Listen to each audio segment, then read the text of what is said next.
To model exponential growth, we can use an exponential function with any base, but commonly we talk about how long it takes for something to double or to cut in half, and it just leads us to either a base 2 or a base 1/2 exponential.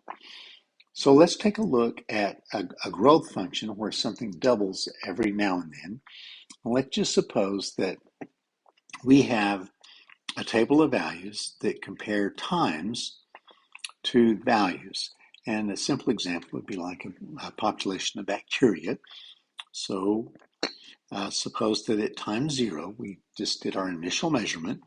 We have 1,000 bacteria. And at time 3.8 hours, we have 2,000 bacteria. And we know that this is growing exponential. So here's an x-axis. Actually, it should be a t-axis for time. So we're inputting time to calculate populations, and it has that flat period, then it zooms away. And what we know is that this point here is 0, 1,000. Now, there's a shortcut and there's a long way. One of the ways that we can do it is we can say we have a model that looks like this, and we know that if we input 0, we get 1,000, so we could just come over here and put in 1,000 for the y value, the output, and have a times 2 times some mystery k value times time 0. But notice that k times 0 is 0, and 2 to the 0 is 1. So that would just give us a times 1, or a, is equal to 1,000. So that's the hard way to do it. The easy way to recognize is that we don't want to take the basic exponential function of doubling. We don't want to raise the graph 1,000 units, otherwise it would have an asymptote at 1,000. What we want to do is to make it 1,000 times taller. So that's the logic of the shortcut, why we know now that this would be y is equal to 1,000 times 2 to the some mysterious constant times time. Now, to note here, our next value normally would be an x value of 1 with a y value of 2,000. So a normal exponential curve, I'll draw it in a little different color, would look like this. And this point here would be x value 1, y value 2,000, because that's a characteristic of a base 2 function. It doubles for every increment of x. What I want to do is to make this graph get wider. How many times wider? Well, I want to make it get 3.8 times wider. So how would we make it get 3.8 times wider? And simply put, we would use an inside multiplier of 1 over 3.8. So then our equation would become, red just for emphasis, y is equal to 1,000 times 2. And what was that multiplier that makes it gets 3.8 times wider? Inside inverse, 1 over 3.8. So that's the logic of where these two little rules come from. And the interesting thing is that you don't necessarily have to know what the time to double is in order to be able to create the function, or the time for a half-life. You don't have to know either of these. So I've given you two examples here, and I'm going to show you one time when they give us the time to double, or the half-life, and a second time when they just give us another point on the curve, what we do. So pause and read. We're going to write a population function, and we know that it has an initial population of 1,000. So we'll just immediately put the 1,000 there. And we know that these bacteria are doubling every so often.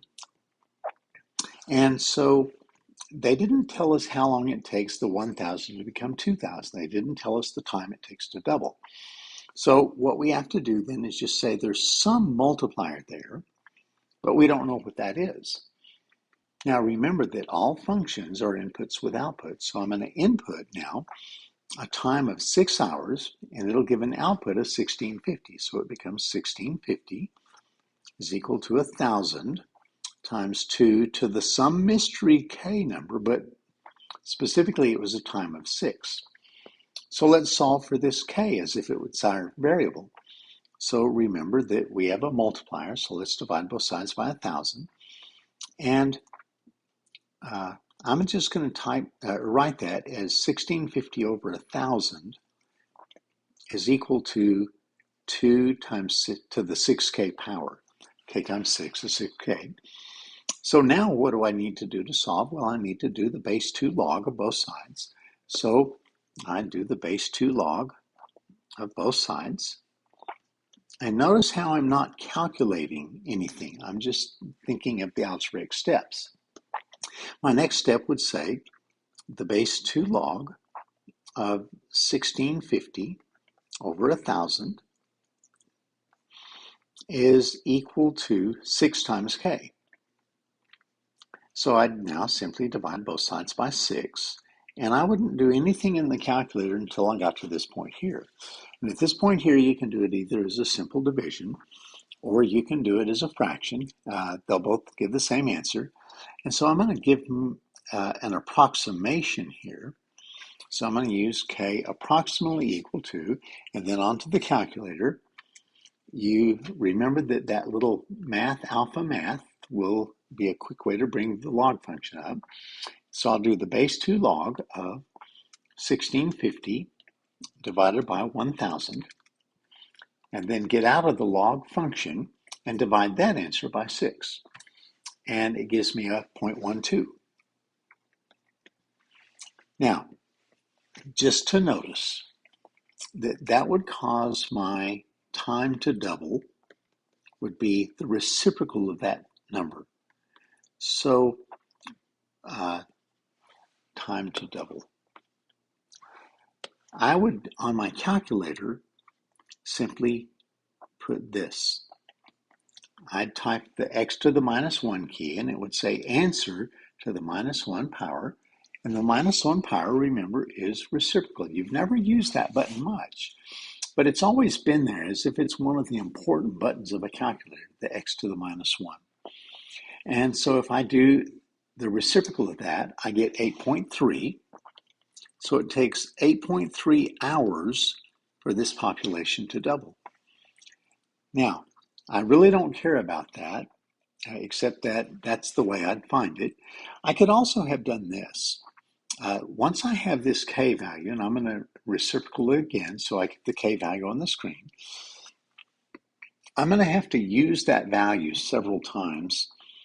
And so I may do a screen grab in a minute, but just to note, I could have found the time to double by doing this. I could say I started out with 1,000 bacteria, and I've got my multiplier now at a 0.12, although when it comes time to calculate, I'll grab it off the screen. I won't type in a 0.12 rounded number. But then I'd ask, how long would it take for my 1,000 to become 2,000? And if I do that, I'd divide by the 1,000. I'd take a base 2 log and then divide that by that number on my screen, and out would pop the same 8.3. So I'm going to do it that way this time. I should have read ahead. And I just wrote that problem last night. You'd think I'd be better than that. So if I divided both sides by 1,000, I would get 2. This is a little too simple a math to do. Is equal to 2 to the power of the 0.12 times t. And notice then that if I do the base 2 log of both sides, and specifically I was doing it to cancel this base 2 exponential over here, but that would give me the base 2 log of 2 is 1. It's the exponent that turns 2 into 2. Is equal to that 0.12 times t. And notice that that would just be 1 divided by 0.12. That's that 0.12 to the negative 1 power. That's why on my calculator I just simply type the negative 1 power. So let's predict when our population will reach 1,000,000 bacteria. So it's the same process that we just went through. And we would take the function rule that we've already developed and, I never wrote that function rule. Let me go back up here and write that function rule. So our function rule is the population is equal to 1,000 times 2 to the 0.12 times t. But remember that if I ever have to use the function, I won't divide by 0.2 for that k value. I'll use the number on my screen. So same thing, times 2 to the 0.2t. Let's divide both sides by 1,000. 1,000,000 divided by 1,000 is 1,000. And that would give me, let me move this over, would give me 2 to the 0.12t. And then I would take the base 2 log of both sides to reverse the exponential. And after I did the base 2 log of both sides, then I would have the base 2 log of 1,000 is equal to 0.12 times t. And I divide both sides by 0.12. But remember that I'll use the number stored on my calculator screen, not a rounded number 0.12. So that would give it to me, t is equal to, and when I do this division, I get a t value of 82.76, etc. So I would say that it takes about, or approximately, and it said answer to the nearest tenth of an hour, so I'm going to say 82.3 hours for the population to reach 1,000,000. And a quick review of the two things that we did. In this example, it didn't tell us the time that it takes the population to double, but we knew the model was given with this base 2 exponential, and so we simply made some substitutions into the formula. We found our k value, and once we find our k value, then we can write the full equation for our function, and then if we know a time, we can calculate the population, and that's direct input. But if we know the population, we'll have to use algebra to work backwards to find the time. So let's do a different one. This time, it tells us specifically the half-life is 1.9 hours. And this is a decay, so we know it's a base 1/2 function. And we're trying to find the concentration of ibuprofen in the bloodstream. So it has an initial concentration of 400, that's always that multiplier there. It cuts in half every so often, and they told us every 1.9 hours. So this is that inside inverse multiplier that makes the graph 1.9 times wider. So it cuts in half every 1.9 hours. So there's our function, and that was easy to write. So how much ibuprofen would remain in your body after 48 hours? I would just write I of 48, and then on my calculator, I would simply type what I see, which is 400 times 1/2 to the power of, and then the fraction 1 over 1.9, and then that times the time of 48 hours.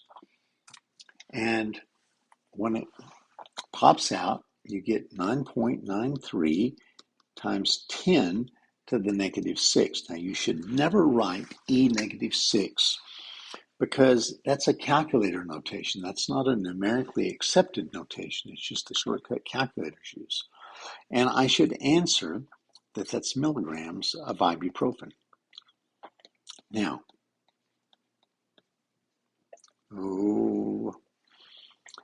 how long after you take the ibuprofen will it take for it to become 125? So here's my function up here, and it inputs time right there, and it outputs milligrams of ibuprofen there. So it's asking me how long before there's how long before there's 125 in my body? So that's a 125 for the output, and I have to find the input. So I know everything there is to know about it. I know that that little multiplier is 1 over 1.9, but I have to find the t. So first I divide both sides by 400. Now, even though this fraction can be reduced, I'm not going to do it. I'm going to let the calculator do it all. And then this becomes 1/2 to the 1 over 1.9 times t. I'm going to get rid of the 1/2 exponential with the base half log. And as I do the base half log, that'll leave me with, and I'm still going to just write this, base half log of the fraction 125 over 400 is equal to 1 over 1.9 times t. And then instead of dividing by that weird fraction, I'm just going to multiply both sides by 1.9. And over on the right side, the 1.9's cancel. And then I just grab my calculator and make the calculation. So it'll be simply 1.9 times math alpha math, the base 1/2 log of the number 125 divided by 400. And as soon as my calculator screen looks like the algebraic expression that I found through my solution work, press enter and out pops the number, and it's 3.18. So it takes about, I might call that 3.2 hours to reach 125 milligrams. And